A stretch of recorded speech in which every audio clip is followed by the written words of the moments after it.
भारत और फ्रांस के बीच प्रतिनिधिमंडल स्तर की वार्ता। भारत और फ्रांस के लंबे समय से इन संबंधों में रणनीतिक और रक्षा सहयोग, हिंद प्रशांत में स्थिरता, तकनीकियों का आर्थिक भागीदारी, जलवायु परिवर्तन, हरित ऊर्जा, इन तमाम विषयों पर दोनों देश एक लंबे समय से सहयोग के साथ आगे बढ़ते रहे हैं।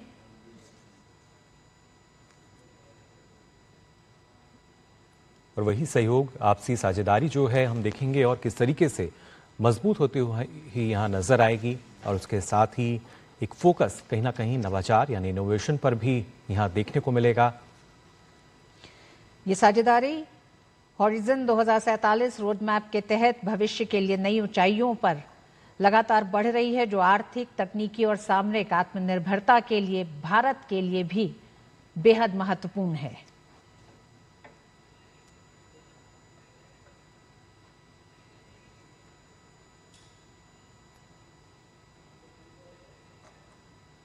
वैश्विक परिदृश्य में भी अगर देखा जाए, दोनों देशों की एक महत्वपूर्ण भूमिका नजर आती है और कैसे दोनों देशों का जो ये साथ है, जो साझेदारी है, एक मजबूत वैश्विक नेतृत्व की क्षमता भी रखता है। फिलहाल आप देख पा रहे हैं इन तस्वीरों में दोनों देशों के बीच प्रतिनिधिमंडल स्तर की जो वार्ता हुई है,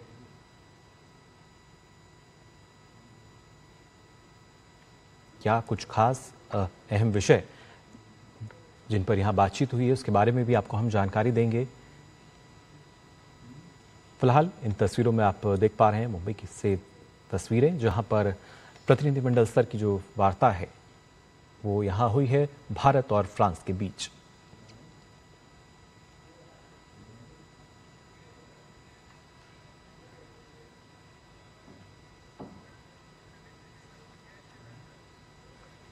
हमारे साथ दो मेहमान बने हुए हैं। सर, आप ही से जानना चाहेंगे, दोनों ही देशों के बीच सहयोग तो बहुत गहरा है, रक्षा और सुरक्षा का एक सहयोग रहा है। साथ ही साथ हम देख रहे हैं आज के ऐसे दौर में, और खासकर जब एआई समिट में शामिल होने के लिए फ्रांस के राष्ट्रपति इस समय भारत दौरे पर हैं, किस तरह से आप देखते हैं यहाँ से अब भारत फ्रांस के संबंधों को? देखिए, सवाल बड़ा पर्टिनेंट है ये कि भारत और फ्रांस के संबंध, ऑफ कोर्स इंडिपेंडेंस से ही हमारे बहुत अच्छे संबंध रहे, लेकिन सबसे बड़ा बदलाव अगर हम देखें तो आया 1998 में, जबकि सारे देश भारत के खिलाफ हो गए थे। जब भारत ने अपने आप को न्यूक्लियर पावर डिक्लेयर किया था, उस वक्त फ्रांस एक देश था, पश्चिमी देश था, जो हमारे साथ खड़ा रहा। और उस 1998 में जो रिलेशनशिप बनी वो मल्टीफेसेट कि उसके बहुत सारे आयाम उसमें जुड़े। उसमें जो है डिफेंस भी आया, स्पेस भी आया, न्यूक्लियर एनर्जी भी आई, और अब इंडो पैसिफिक का जो रीजन है, वहां जो सिक्योरिटी आर्किटेक्चर है, उसमें भी हमारी उनकी पार्टनरशिप हुई। अब जैसे हमने बात की, अभी 25 साल का जो हमारा प्रोग्राम बना है 2047 तक के लिए 2023 में जी, उसमें जो है उस जो रिलेशनशिप हमारी इवॉल्व हो रही थी, उसको नए रास्ते उसमें ढूंढे गए हैं। जैसे ग्रीन एनर्जी है, स्ट्रेटेजिक ऑटोनॉमी जिसके बारे में हम बहुत चल रही है, खासकर आजकल के जमाने में, तो उस पर हमारा बहुत जोर है उसमें। और उसके अलावा इनोवेशन, जो कि अभी 2026 को भी हमने डिक्लेयर किया है कि ईयर ऑफ इनोवेशन, ये एस्पेक्ट उसके सारे जुड़े हुए हैं।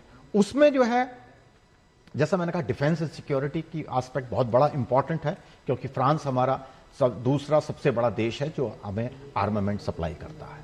और अब जो हम बात कर रहे हैं को प्रोडक्शन की, राफेल हो या पनडुब्बियां हो, तो एक उसमें जो है हमारा अंडरस्टैंडिंग ये होने वाली है, अभी जो खबरों में आ रहा है कि करीब 50% के करीब जो चीजें होंगी वो भारत में बनाई जाएंगी। तो एक बहुत बड़ा एक आयाम है। दूसरा, स्पेस के बारे में भी बात कर रही थी, अभी मैडम प्रोफेसर साहब बात कर रही थी। स्पेस में हमारा रिलेशनशिप बहुत पुराना है, करीब 50 साल की हमारी पार्टनरशिप है इसरो और सीएनईएस के बीच में। और उसमें हमने जो है क्लाइमेट मॉनिटरिंग के लिए तृष्णा जैसे हमने प्रोजेक्ट है वो किया, और जो गंगायान में उसमें बहुत बड़ा हमारा सहयोग हो रहा है। दूसरा, सिविल न्यूक्लियर एनर्जी के क्षेत्र में हमारे बहुत काम कर रहे हैं। जैतपुर का जो प्रोजेक्ट है वो उसमें हम काम कर रहे हैं। दूसरा, जो स्मॉल, जो छोटे रिएक्टर की बात हो रही है, आजकल बहुत इंपॉर्टेंट हो गया है छोटा रिएक्टर, उसमें हमारा कोऑपरेशन हो रहा है।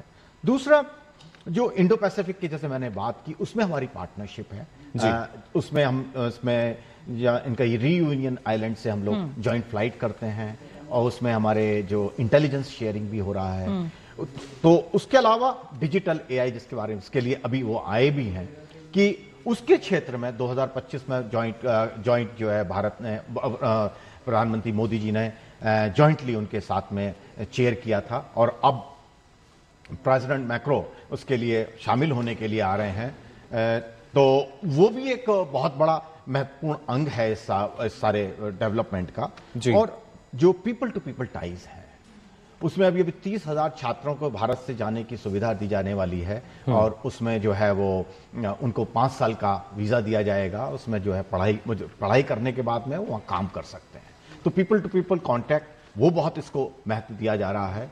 दूसरा, हमने वहाँ पे कॉन्सुलेट भी खोली है मरसई में, नई कॉन्सुलेट खोली गई है, मसीह जी हमने बनाया। बिल्कुल, एक लंबा संबंधों का जो एक दौर रहा है, उसमें एक बड़ा परिवर्तन देखा गया है। प्रोफेसर अंशु, आप प्रधानमंत्री नरेंद्र मोदी और राष्ट्रपति मैक्रो के एक तरह से दोनों के